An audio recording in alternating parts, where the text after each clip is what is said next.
भारत माता की जय। आप सभी का मेरे एक संशोधक चैनल पर और इस चैनल में जिस माध्यम से मैं संघ के कुछ पॉजिटिविटी यानी संघ के सकारात्मक सोच को मैं आपके समक्ष ले रख रहा हूँ। श्री गुरु जी जीवन प्रसंग के पुस्तक के इस वीडियो को पहले अच्छा लगा होगा और आपने कुछ हद तक देखा भी है और बहुत लोग देख भी रहे हैं, इसलिए मैं प्रयास किया हूँ फिर से कि उसको पूरे 7वें खंड में हूँ, 6 खंड तक हो गया है और अभी 7वें खंड पर आए हैं हम लोग। तो चलिए हम लोग लाइन बाय लाइन उसको समझेंगे और आगे बढ़ेंगे। तो ये अभी अध्याय है आदर्श जीवन पाठ का हम लोग अभी आए हैं। क्या मैं फकीरी छोड़ दूं, ये शीर्षक है वीरेंद्र भाई के द्वारा दिया गया है। ये 7वां खंड है। तो क्या फकीरी छोड़ दूं। डॉक्टर श्री श्यामा प्रसाद मुखर्जी का कश्मीर में भारत की अखंडता के लिए बलिदान हो चुके थे। मुखर्जी अखंडता के लिए और लाल चौक पर झंडा फहरा करके बलिदान हो चुके थे, शहीद हो चुके थे। श्री श्यामा प्रसाद मुखर्जी सरीखा व्यक्ति जो लोकसभा में श्री नेहरू जी प्रधानमंत्री जैसे नेता को भी अंकुश रखता था, उस पर कंट्रोल कर रहा था और अपनी बातों को जबरदस्ती रखने का प्रयास करता था। ये श्यामा प्रसाद मुखर्जी की कला थी। और संसद में जिसकी बात कड़वी लगने के बाद भी, उनकी बात सबको बुरा लगता था, कड़वी लगता था, फिर भी सभी आग्रहपूर्वक सुनते थे, आग्रहपूर्वक सुनी जाती थी। फिर कहाँ मिलेगा ऐसा व्यक्ति। ऐसा था श्री गुरु जी का सोच। यह प्रश्न लोगों के मन में चक्कर काट रहा था और उनके निधन के 1-2 वर्ष बाद ही श्री गुरु जी प्रयाग गए। वहां से प्रयाग आए, जो इलाहाबाद अभी जिसको बोलते थे, और भी प्रयागराज हो गया है। प्रयाग आए, कार द्वारा पूज्य श्री गुरु जी ब्रह्मचारी के आश्रम पर उन्हें ले जाने का सौभाग्य मुझे प्राप्त हुआ। जो अभी भाई साहब बोल रहे हैं, जिनका नाम है वीरेंद्र भाई, वो उनके साथ उनको ले जाने का यह सौभाग्य उनको प्राप्त हुआ। श्री ब्रह्मचारी जी के आश्रम में दंडवत के पश्चात मुस्कुराहट के साथ वार्तालाप का क्रम आरंभ हुआ। थोड़ी देर में श्री ब्रह्मचारी जी गंभीर हो गए। उन्होंने स्लेट पर लिखकर वार्ता आरंभ की। जो अपने बहुत गंभीर हो गए, गंभीर होने के बाद में स्लेट पर अपने लिखकर उनसे बातचीत करने का प्रयास किया। डॉक्टर श्यामा प्रसाद मुखर्जी गए। अब देश का क्या होगा, ये उनको चिंता था ब्रह्मचारी जी को। अब देश का क्या होगा।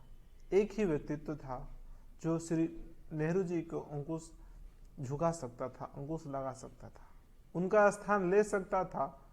वह संसार से चला गया, उनको रिप्लेस कर सकता था, वो संसार से चला गया, उनको मार दिया गया और शहीद हो गए देश के लिए। अब ऐसा कोई राष्ट्र नेता नहीं है जो श्री गुरु जी के बात मनवा सके। अब ऐसा कोई राष्ट्र नेता नहीं है जो श्री नेहरू जी को बात मनवा सके। नेहरू जी के बात मनवाने के लिए कोई राष्ट्र नेता नहीं है। इसके लिए तो नेहरू जी के समक्ष कोई अखिल भारतीय नेता चाहिए।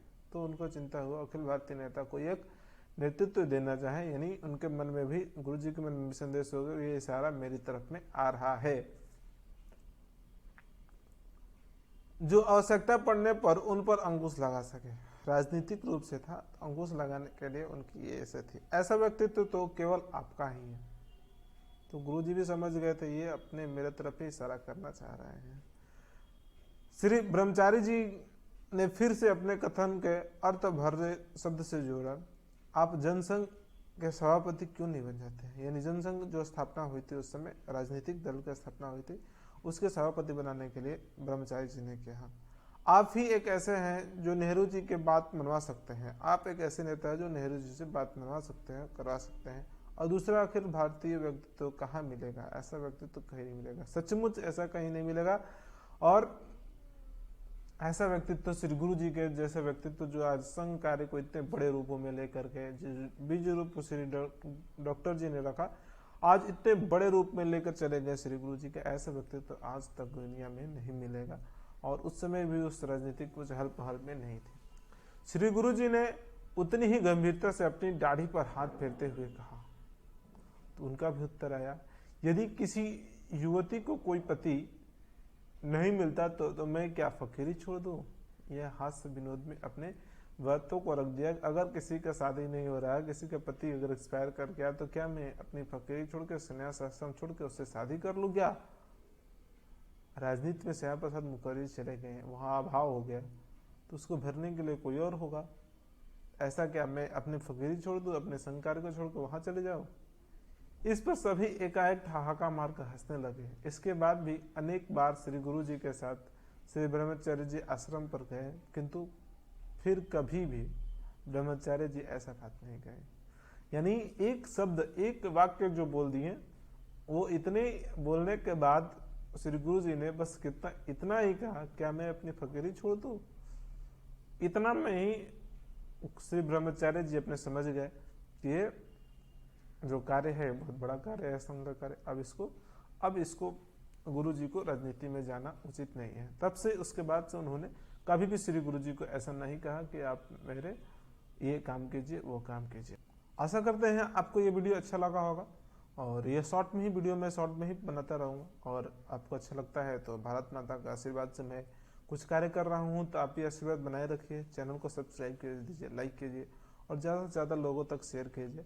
और आपका आशीर्वाद, आपका प्यार बना रहेगा, आपका सहयोग बना रहेगा, तो मैं ही ऐसे ही संघ कार्य, संघ कुछ पॉजिटिव वर्क काम करते रहूँगा।